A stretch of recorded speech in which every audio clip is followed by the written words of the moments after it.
Olá, sétimo ano. Bom dia, príncipes e princesas. Vamos continuar fazendo a nossa revisão do sexto ano, certo? E agora eu trouxe umas imagens bem legais para a gente lembrar de umas partes bem legais do assunto, tá? Primeira imagem que eu trouxe para vocês. Ah, tá. E essas imagens eu vou colocar na ordem cronológica, tá? Tipo assim, desde o primeiro assunto que nós estudamos no ano passado até o último, digamos assim. Só vai ter um que vai faltar eu comentar aqui com vocês, que é o conteúdo de Roma Antiga. Por quê? Porque o conteúdo de Roma Antiga vai ser apresentado por vocês na sexta-feira, certo? E aí eu tô falando só com o pessoal do online, o pessoal que tá remoto, certo? O pessoal que tá na sala de aula, eu ainda vou conversar na própria sala de aula para ver quando vai ser essa apresentação, certo? Então começamos com o nosso assunto de pré-história, que foi muito legal quando nós estudamos o processo de evolução do homem.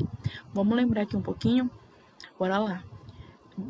Tudo que eu solicitar para vocês irem falando junto comigo, vocês vão falando aí de casa, tá? Mesmo que vocês falem sozinho, a mãe de vocês fala que vocês estão doidos, mas vocês vão me acompanhando, tá? Para vocês entenderem e não ficarem só ouvindo, senão vocês não vão entender nada. Por exemplo, falem comigo.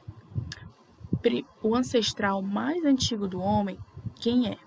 Australopiteco. Depois dele vem o Homo habilis. Depois do Homo habilis, Homo erectus.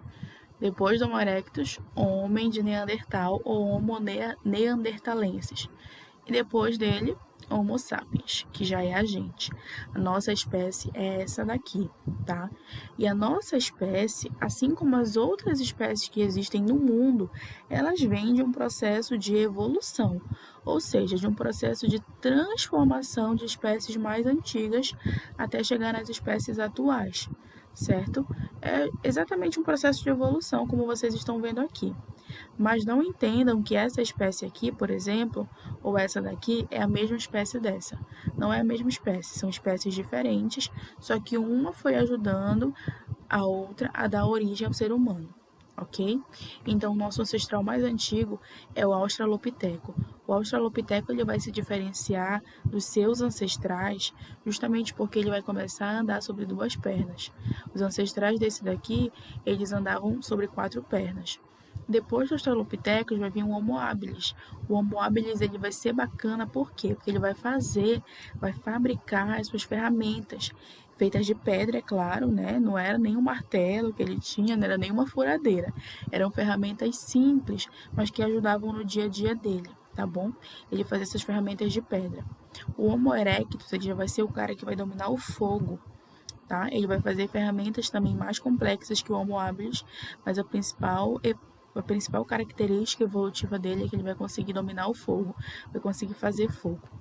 O Homo neanderthalensis ele já começa a criar hábitos culturais, ou seja, ele começa a ter essa noção de cultura mesmo, começa a constituir família e começa a enterrar os seus mortos. E o Homo sapiens é a nossa espécie que a gente já sabe.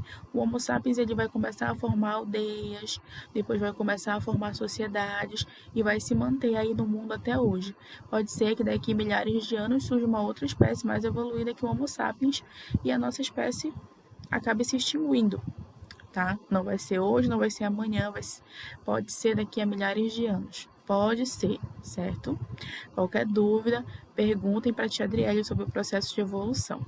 Isso aqui que eu dei para vocês é só uma palhinha, tá? Logo depois que nós estudamos esse processo de surgimento da nossa espécie, nós fomos estudar as sociedades mais antigas. E uma sociedade bastante antiga que nós estudamos foram os egípcios. E os egípcios eles são conhecidos justamente pelas pirâmides. Tia, o que eram as pirâmides? Para que serviam? Era só de enfeite? Não, as pirâmides elas funcionavam como túmulos para os faraós, tá? Então, o Egito Antigo e alguns reinos da África, além do Egito, tinham esse hábito de fazer pirâmide, tá? Para quem não sabe, o Egito é na África, tá? E na África tinham outros reinos além do Egito, certo, pessoal? Aqui é dentro de uma pirâmide, tá? A gente pode ver aqui alguns sarcófagos, ó. E aqui um turista batendo foto. Aqui é o processo de mumificação, tá? que era o processo de mumificação. Eu lembro que essa aula a gente já não estava mais na escola, a gente já estava na aula online. Aí muitos alunos que assistiram a aula acharam super interessante. Eu vou explicar novamente como é esse processo. O processo de mumificação é aquele processo que eles faziam a múmia, que eles enrolavam a pessoa todinha em faixas, né? Só que esse processo eles faziam para preservar o corpo da pessoa que morreu. Então, como é que eles faziam? Eles abriam o corpo, tiravam todos os órgãos e colocavam nesses potinhos aqui. E colocavam alguma coisa para preservar os órgãos. Lembra que eu falei na aula que eles tiravam o cérebro pelo nariz? Pois é, tudo isso acontecia.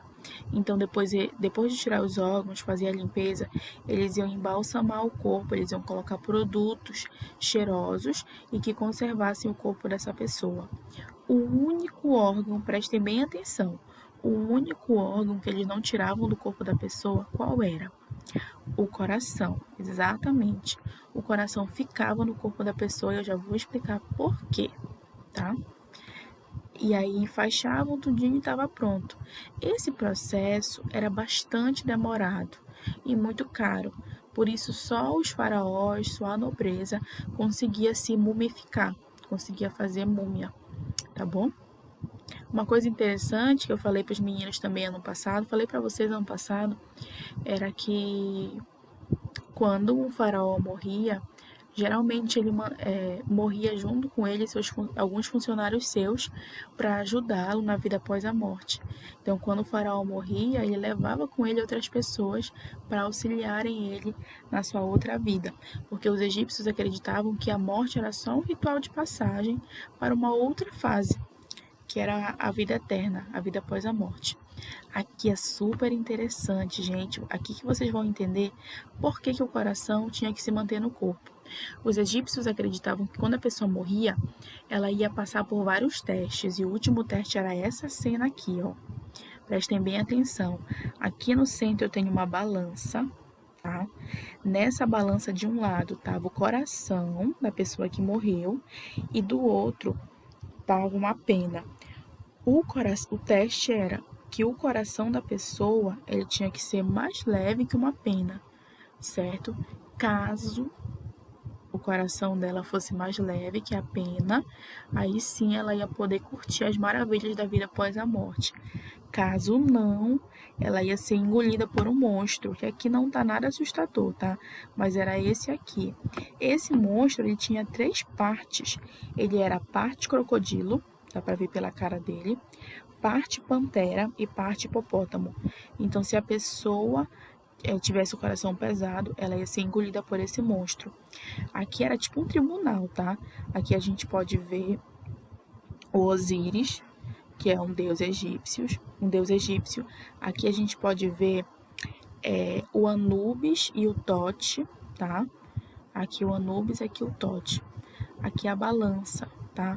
A gente já vai entender quem era Osíris, quem era Anubis e quem era Tote. Por que eles estão aqui, certo? E aqui tinha alguns juízes, ó. Era tipo um tribunal mesmo. Aqui na outra página, deixa eu tirar do zoom rapidinho. Isso. Aqui na outra página a gente consegue ver... Opa, não quer passar. Pronto, a gente consegue ver os deuses egípcios. Aqui, olha, o Anubis, ele era protetor dos mortos e do embalsamento, por isso que ele tá lá naquela outra imagem. Olha o Anubis bem aqui, ó. O outro que tá lá é o Tote, ó, deus do conhecimento e da sabedoria. Ele ficava fazendo as anotações, vendo ali as medidas do peso, do coração e tudo mais. Ficava anotando o resultado final. E aqui, ó, o Osíris, que é o deus da vida após a morte. Ele ficava aqui, ó, o juizão, certo? E além disso, a gente tinha outros deuses. Tinha a Ísis, por exemplo, que a Ísis era a deusa da maternidade. A gente tinha, deixa eu ver, outro que eu gosto. O Sete, que é o deus do caos. A gente tinha o Horus, que é o deus da vingança. Tinha o Ra, que era o deus do sol. Então, esses aqui eram o panteão de deuses egípcios. E aí vocês já podem dizer que os egípcios eles eram politeístas. Por que politeístas? Porque eles acreditavam em vários deuses, tá? E aí esses deuses egípcios, eles tinham formas de animais. Uma parte do corpo dele era a parte animal, tá? E aí, além do Egito Antigo, nós falamos, é claro, de Grécia Antiga. Olha só, essa imagem linda de Atenas. Isso daqui é Atenas, tá, gente? Dá pra ver as ruínas, ó, dos templos antigos. Olha esse céu, galera. Meu sonho. Aqui de uma outra imagem, ó, das ruínas. Muita coisa da Grécia foi destruída ao longo dos anos, né? Mas muita coisa também tem preservada lá. É um verdadeiro museu a céu aberto. Isso daqui é em Atenas, tá? Lembrem-se sempre que as principais cidades da Grécia Antiga são Atenas e Esparta. Quando pensar em Grécia, pensa automaticamente em Atenas e Esparta. Olha aqui, uma outra imagem da Grécia. E aqui, uma imagem para representar os espartanos. Essa imagem aqui é em Atenas e essa imagem aqui é para representar os espartanos, que era outra cidade importante da Grécia Antiga. Os espartanos, lembrem-se que eles eram voltados para a guerra. Os meninos eram desde cedo educados para a guerra, treinados. Eles eram um povo bastante guerreiro que vivia em guerra. E aqui temos o mapa da África, com alguns reinos africanos, ó. Congo, Axum, aqui o Egito, Mali, antigos reinos e impérios africanos, para representar que nós, ano passado, também estudamos alguns reinos africanos.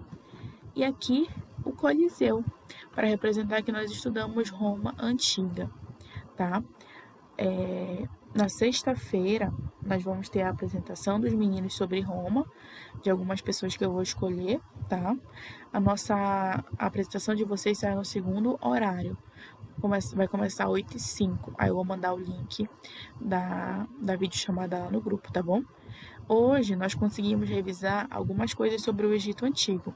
Aí na próxima aula eu vou revisar com vocês algumas coisas sobre Grécia, Atenas e Esparta, e também sobre reinos africanos. Tá bom, galera? Um beijo, até a próxima.